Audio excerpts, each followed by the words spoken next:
সম্মানিত ভাইরা, একটা ক্রিটিক্যাল সময় এই জাতি পার করছে, যাদের কারণে আমরা আল্লাহর আইন মানতে পারছি না।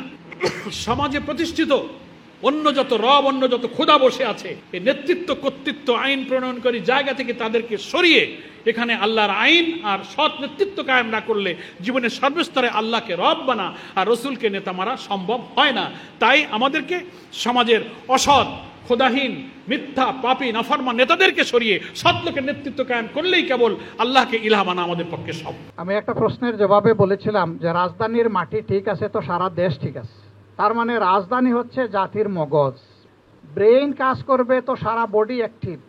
ব্রেইন ফাংশনলেস হয়ে যাবে, সারা বডি শেষ। আল্লাহ তাআলার ওয়াদা কি? আল্লাহ তাআলার ওয়াদা স্পষ্ট, ওখরা তুহিব্বুনাহা নাসরুম মিনাল্লাহি ওয়া ফাতহুন কারীব ওয়া বাশশিরিল মুমিনিন। স্পষ্ট ওয়াদা যে আমি তোমাদেরকে গুনাহ খাতা তো মাফ করবো, জান্নাতও দিব, কিন্তু এর পাশাপাশি আমি দুনিয়াটাকেও তোমাদের জন্য জান্নাতময় বানিয়ে দেব। আমার সাহায্য তোমাদের জন্য যাবে, বিজয় ইসলামের নিশ্চিত হবে, তোমাদের হাত দিয়েই হবে। এটা আল্লাহর ওয়াদা। সেই ওয়াদাটা আল্লাহ বাস্তবায়ন তখনই করবেন বান্দারা যখন তাদের ওয়াদা বাস্তবায়ন করবে। প্রিয় ভাইরা, আপনার আমার এই ওয়াদা কোনো মানুষ, কোনো ব্যক্তির কাছে নয়, কোনো আমির সাহেবের কাছে নয়। এই ওয়াদাটা সরাসরি আল্লাহ তাআলার কাছে। মহান আল্লাহ রাব্বুল আলামিনকে সাক্ষী রাখিয়া ওয়াদা করিতেছি যে, কারে সাক্ষী রাখিয়া? কে হাজির নাজির? কার সামনেই ওয়াদা? স্বয়ং আল্লাহ তাআলার সামনেই ওয়াদা। আমার সম্মানিত ভাইয়েরা, কত সহজ। আমি তো ওয়াদা নিয়েছি, শয়তান আমারে ছেড়ে দিবে? আমার সাথে তার যুদ্ধ অনবরত লেগেই আছে। সে আমাকে নিয়ে যাবে আমার পেশায়, নিয়ে যাবে আমার পরিবারে, নিয়ে যাবে আমার বন্ধু মহলে যেখানে দিনের সাথে কোনো সম্পর্ক নেই, নিয়ে যাবে আমাকে অযথা কাজ এবং কর্মে।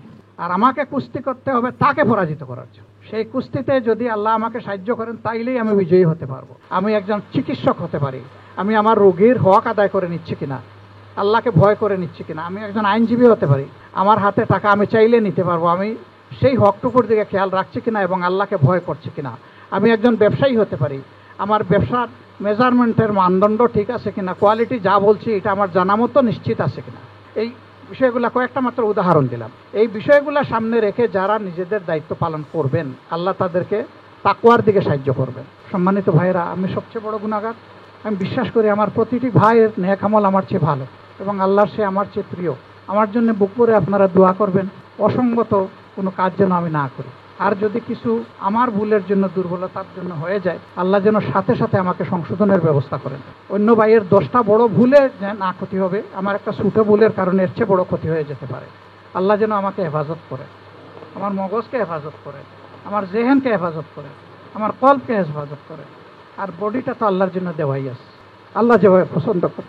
আপনাদের জন্য দোয়া করি, আল্লাহ তাআলা এই কাঙ্ক্ষিত বিপ্লবের এক একজন সেনাপতি হওয়ার তৌফিক আপনাদেরকে দান করুন, এক একজন সেনাপতি হিসেবে আপনাদেরকে কবুল করুন। এই জন্য দাওয়াত শুরু হবে কোন জায়গা থেকে? আগে নিজের থেকে। দাওয়াতের সাবজেক্ট ম্যাটার, দাওয়াতের বিষয়বস্তুর আলোকে আমি কেমন আছি। আমি যে অপরকে নামাজের কথা বলবো, ফরজ ওয়াজিবের কথা বলবো, কবিরা গুনাহ থেকে বাঁচতে বলবো, পর্দা করতে বলবো, রুজি হালাল করতে বলবো, আমার এ ব্যাপারে অবস্থাটা কি, এটা আগে নিজে একটু জাস্টিফাই করা, রক্ষা করা। আযাব থেকে, আগুন থেকে আমাকে রক্ষা করার মতো আমি হতে পেরেছি কিনা, এরপর আমার আহালকে আমি দাওয়াতের আওতায় নিয়ে নেব। এই জন্য রাসূল আকরাম সাল্লাল্লাহু আলাইহি ওয়াসাল্লামের জীবনেও দেখা যায় যে যখন গোপন দাওয়াতি কাজ তিনি প্রথম করেছেন, তার এক পর্যায়ে আল্লাহ রসুলকে আল্লাহ তাআলা প্রকাশ্যে দাওয়াত দিতে বলেছেন। ফাসদা বিমা তু'মার, আমি যে আদেশ দিয়েছি তুমি এখন মানুষকে সেদিকে ডাকো। ফানজির আশিরাতাকাল আকরাবিন, তোমার নিকটবর্তীদেরকে আগে আল্লাহর ভয় দেখাও। কে বলছেন এসব কথা? আল্লাহ তাআলা বলছেন। তাহলে আমার দাওয়াতের কাজটা শুরু হবে কোন জায়গা থেকে? নিজের থেকে। এবং পরবর্তীতে এই দাওয়াত হবে সবার জন্য। সেই দাওয়াত দুই পদ্ধতি, একটা ব্যক্তিগত পদ্ধতি, একটা সমষ্টিগত পদ্ধতি। ব্যক্তিগত পদ্ধতিটা সুন্দর করে আমাদের সংগঠন পদ্ধতিতে বলা আছে যে পার্সোনালি আমি আগে টার্গেট নেব। আমার রিপোর্ট বইয়ের ডান দিকে 3-4টা নাম আমি লিখে রাখবো, এরা হচ্ছে আমার দাওয়াতি টার্গেট। কি টার্গেট? দাওয়াতি টার্গেট। নিয়মিত প্রত্যেক সপ্তাহে দিনে সুবিধা মতো আমি তাদের সাথে ব্যক্তিগত দেখা সাক্ষাৎ করব, সালাম জানাবো, তাকে হাদিয়া তোফা দেবো, পরিচিত হব, ঘনিষ্ঠ হব। যে আগে ব্যক্তিকে দাওয়াত দিতে গেলে তার সাথে ব্যক্তিগত খাতিরটা করতে হবে। সম্পর্ক হতে পারে তিনি একটু বিএনপি মানা, হতে পারে তিনি আওয়ামী মানা, হতে পারে তার মধ্যে সমাজতন্ত্রী সেকুলার বাম মানা, আমার প্রতিবেশী, আমার অফিসের কলিগ, আমার আত্মীয় স্বজন, আমার ব্যবসায়িক পার্টনার, যাই হোক না কেন, হোয়াটএভার ইউ লাইক, তার অবস্থা বুঝে আগে তার কাছে মনের কথাটা বলতে গেলে তা আমাদের দাওয়াতি কাজের টেকনিকটা কিছুটা হোমিওপ্যাথিক ডাক্তারের মতো। লোক বুঝে, রুগীর অবস্থা বুঝে পাওয়ার বাড়াইতে হবে। তখন যখন অনুভব করবে যে না, সম্পর্কটা এখন এমন পর্যায়ে হয়েছে যে এখন একটা কথা বললে সে রাখবে, কি এরকম কথা বোঝা যায় না, তখন তাকে ধীরে ধীরে কালেমার এই দাওয়াতের যে বিষয়বস্তু এতক্ষণ আমি আলোচনা করলাম, ওইটার যে কথাটা আবার সবার কাছে সব কথা বলার পরিবেশ বুঝে কথা বলতে হবে। একটা লোক MA পাস, সরকারের সচিব ছিল, সামরিক অফিসার ছিল, অথবা ব্যবসায়ী, একটা লোক পানের দোকানদার, একটা রিক্সা চালায়, ভ্যান চালায়, একজন খুব শিক্ষিত, একজন স্বল্প শিক্ষিত, একজন নিরক্ষর। তো সবার অবস্থা কি একরকম হবে? বললেন হবে। এক একজনের কাছে তার স্টাইলে, তাকে যেভাবে তার কাছে আমার কথাটা সুন্দর করে উপস্থাপন করা যায়, সেই ভাষায়, সেই কায়দায়, সেই যুক্তি দিয়ে তার কাছে সেটা তুলে ধরতে হবে। বুঝে শুনে যদি দেখি যে না, কোনো লোক কোনো কথা শুনতে বুঝতে একটু বিব্রত হয়, তো কথাটাকে সহজ করে, নরম করে, হৃদয়গ্রাহী করে, হৃদয় স্পর্শ করে, এমন করে তার কাছে আমার কথাটা, দাওয়াতটা পৌঁছাতে হবে। এটা হচ্ছে ব্যক্তিগত দাওয়াতি কাজ। সেকেন্ড বলেছে কি সমষ্টিগত, কালেকটিভলি। ওইটার ব্যাপারে তো বলা আছে সাধারণ সভা, সেমিনার, ওই যে মাসে যে সাধারণ সভা হচ্ছে, ইউনিটে, ওয়ার্ডে, ওয়াজ মাহফিল, সেমিনার, সিম্পোজিয়ামের আলোচনা করা, জনসভা করে সেখানে নেতৃবৃন্দ আসছে, ইসলামের দাওয়াতের বক্তব্য দিচ্ছে, এরকম যে কোনো সভা, সমিতি, গ্রুপ ভিত্তিক দাওয়াত করে দলগতভাবে মানুষের কাছে গিয়ে দাওয়াতি কাজটা করা। তাহলে আমাদের দাওয়াতি কাজ কয় প্রকারের হলো? 2 প্রকার, একটা ব্যক্তিগত আর একটা সমষ্টিগত। যেটা সংগঠনের মধ্যে প্র্যাকটিস আছে, এটা আমরা করব। নেক্সট আসুন, যিনি দাওয়াত দেবেন তার বৈশিষ্ট্য। এই যে আমি তো দাওয়াত দেব, আমি তো দায়ী, যিনি দাওয়াত দেয় তিনি হচ্ছেন দায়ী।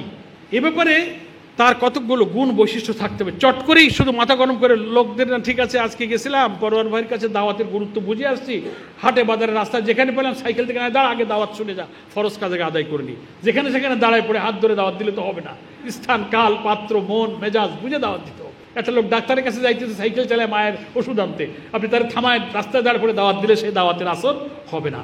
তার মন মগজ বুঝতে হবে। এই জন্য দাওয়াত দানকারী যিনি হবেন তার কিছু গুণাবলী থাকতে হবে। তার প্রথম হচ্ছে যে দাওয়াত আমি কি বিষয়ের উপরে দিচ্ছি, কি তাকে বলবো, সেই কথাটা নিজে আগে বুঝতে হবে। নিজের সে সম্পর্কে পড়াশোনা, জ্ঞান, কোরআন হাদিসের আয়াত, হাদিস, ইলম, চর্চা, উদাহরণ, নবী রাসূলের জীবন থেকে কিছু বলতে গেলে এ সম্পর্কে নিজের আগে ইলমটা হাসিল করতে। 1, 2 হচ্ছে দাওয়াতের ক্ষেত্রে তার নিয়তটা বিশুদ্ধ থাকতে হবে, যে আমি কোনো লোক দেখানোর জন্য, নেতাদের কাছে ভালো হওয়ার জন্য, সংখ্যা বাড়ানোর জন্য নয়, আমি শুধুমাত্র আল্লাহ তাআলার সন্তুষ্টির জন্য, আল্লাহর বান্দাদেরকে আল্লাহর পথ চেনাবার জন্য, এর বিনিময়ে আল্লাহ আমার উপরে খুশি হবেন, আখেরাতে আমি নাজাত পাবো।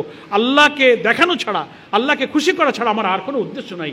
এই বিশুদ্ধ নিয়তটা দাওয়াত আমরা যারা কাজ করব তাদের অন্তরের মধ্যে নিয়তটা সহি রাখতে হবে। নেক্সট হচ্ছে দাওয়াতের ক্ষেত্রে ধৈর্য থাকতে হবে।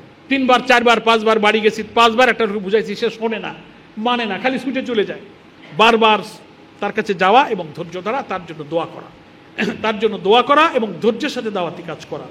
পরিস্থিতি বোঝা, যে তার কাছে কি এখন কথা বলার মতো, তার বাসা বাড়িতে বউ বাচ্চার অসুখ, তার অর্থনৈতিক সংকট, কোনো মামলা মকদ্দমায় মানসিক টেনশনে, এ সব সময় তো সব কথা শোনার মতো মন থাকে না, নাকি বলেন? মেজাজ পরিবেশ বুঝে তাকে দাওয়াতি কাজ করা। ভাষাটা মিষ্টভাষী হতে হবে। কর্কশ তর্ক দেওয়া, বিতর্ক করা, ঝগড়ায় যাওয়া, কথা বলতে গিয়ে তাকে একটু ছোট করে ডাউন করা, এগুলো উদ্দেশ্য থাকবে না। মিষ্টভাষী হতে হবে, উত্তম ভাষায়। আল্লাহ তাআলা টেকনিক কি শিখাইছেন? উদউ ইলা সাবিলি রাব্বিকা বিল হিকমাতি ওয়াল মাউইজাতিল হাসানা, বলা আছে না? হিকমত, বুদ্ধিমত্তা এবং উত্তম ভাষণ, উত্তম ভাষণ, উত্তম বাক্য সহকারে তুমি যুক্তি দিয়ে দাওয়াত। ভাষাটা মিষ্ট হতে হবে।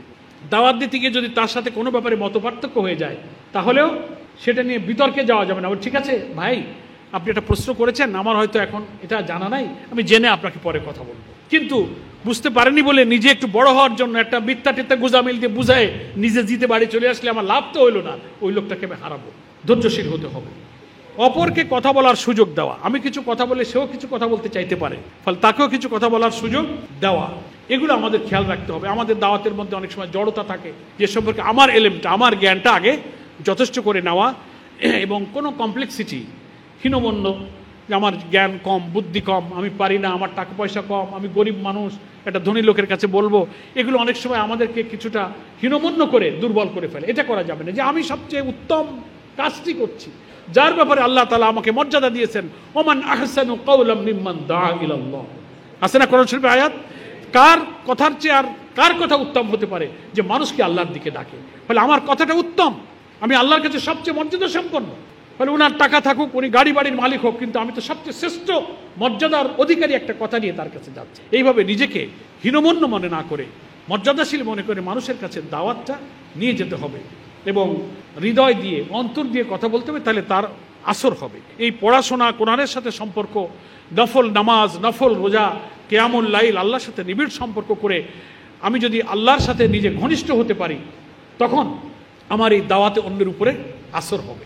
ইসলামের দাওয়াত এটা রুহানি দাওয়াত। দেখবেন কোনো দাওয়াত, কোনো কথা মানুষকে বললে সে যদি তার হৃদয় দিয়ে বলে এবং শুধু আল্লাহকে খুশি করার জন্য বলে, এখলাসের সাথে বলে, পৃথিবীর কোনো স্বার্থ ছাড়া শুধু আল্লাহর উদ্দেশ্যেই কথা বলে, তখন সেই কথাটাই মানুষের উপরে আসর হয়। আর দুনিয়াবি কোনো স্বার্থে কথা বললে ওইটা অন্যের অন্তরে কিন্তু আসর হয় না, ওটা আর্টিফিশিয়াল হয়ে যায়, কৃত্রিম হয়ে যায়, ওইটার একটা প্রভাব তার চরিত্রের মধ্যে কিন্তু পড়ে না।